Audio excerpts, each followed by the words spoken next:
वही है। तो तुम मनाने चल गए, वो मतलब ये तो वो वाली बात हो गई कि एक ने जो किया तो उनके पीछे पीछे भेड़ चाल किसको बोलते हैं। एक गाडर गई तो गाडर के पीछे गाडर, गाडर के पीछे।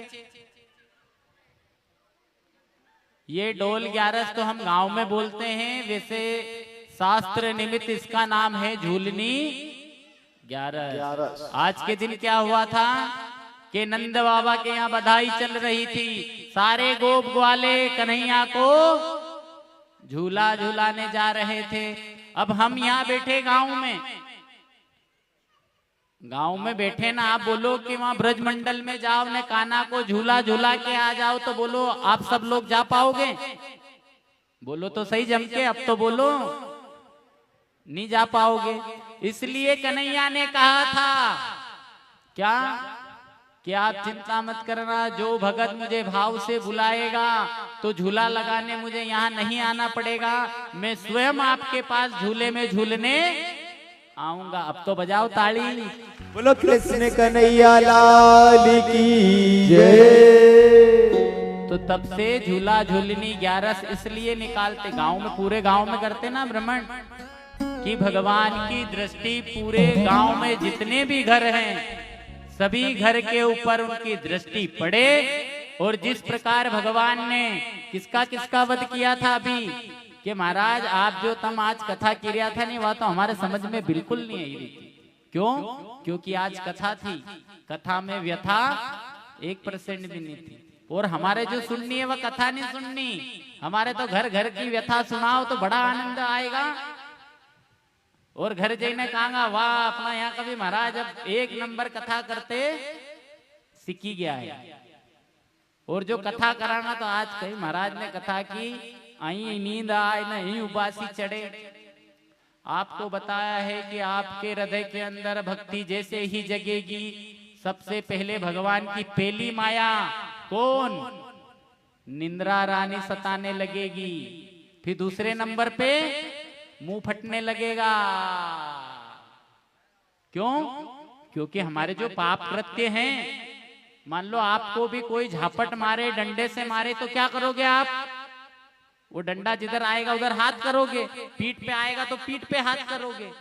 करते कि नहीं करते?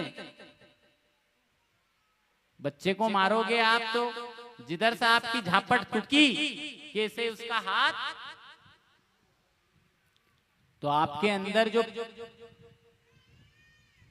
पाप कर्म बैठे हुए हैं, आप ये कथा भगवान का नाम श्रवण करोगे तो उससे क्या होगा? वो पाप क्षीण होंगे, जलेंगे। मैंने पहले भी बताया था कि आपके ऊपर संकट आए, समस्या आए, रोग आए, दोष आए, तो समझ लेना प्रभु की कृपा हमारे ऊपर होना चालू हो गई है। क्यों? क्योंकि जैसे ही पाप और संकट आते हैं तो हमारे जो पाप कर्म है वो कटते जाते हैं। इस संसार में मनुष्य शरीर लेके भेजा ही क्यों है हमें? क्योंकि हमारे अनंत काल तक पता नहीं कितने जीव, कितने जंतु, कितने पक्षी, कितने जलचर की योनियां निकाल कर कीड़े मकोड़े रेंगने वाले जीवों में भी हमने भ्रमण किया है। उसके बाद मानव शरीर मिला है, और मानव शरीर ही एक ऐसा साधन है जिससे हम इस आत्मा का कल्याण करवा सकते हैं। और इस आत्मा ने जितने गलत कृत्य किए हैं, संकट आ रहे हैं, तो समझ जाना कि भगवान की कृपा हो रही है, सारे पाप नष्ट हो रहे हैं। और जिस दिन शरीर के सारे पाप, इस आत्मा के सारे पाप नष्ट हो जाएंगे तो क्या होगा?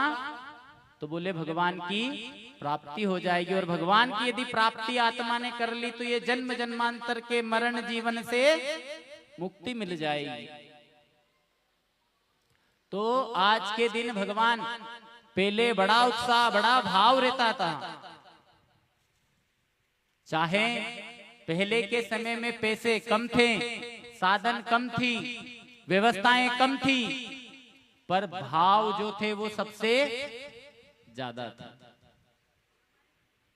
जैसे ही झूला झूलनी ग्यारस गांव में भ्रमण करती थी, तो गांव तो पहले था छोटा, कैसा था? अपना ही गांव, सिर्फ दूसरे के गांव में तो जाना छोड़ो, अपना ही गांव था ना छोटा। कितनी भीड़ लगती थी। हर घर से एक व्यक्ति, वैसे तो पूरा परिवार ही होता था, लेकिन एक या दो तो रहते ही रहते थे। आज जैसे ही भ्रमण पे निकलेंगे तो जो 10 जन थे, 10 से 12, 12 से 15 नहीं होंगे। अब जब हम ही उनको झूला देने नहीं जाएंगे, उनको झुलाने नहीं जा पाएंगे, तो अब बताओ उनकी दृष्टि हमारे ऊपर कैसे पड़ेगी।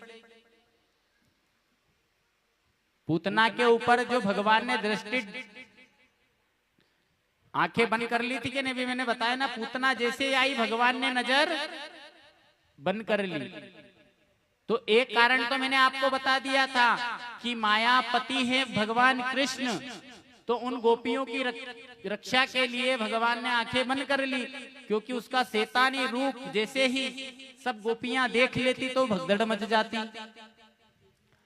और एक भगवान ने दृष्टि इसलिए बंद कर ली कि जो कुपात्र होता है भगवान उस पर कभी दृष्टि नहीं डालता। तो मन में ये भाव बनाओ कि भगवान की दृष्टि हम पे बने, इसीलिए तो मंदिर में जाते हैं। अब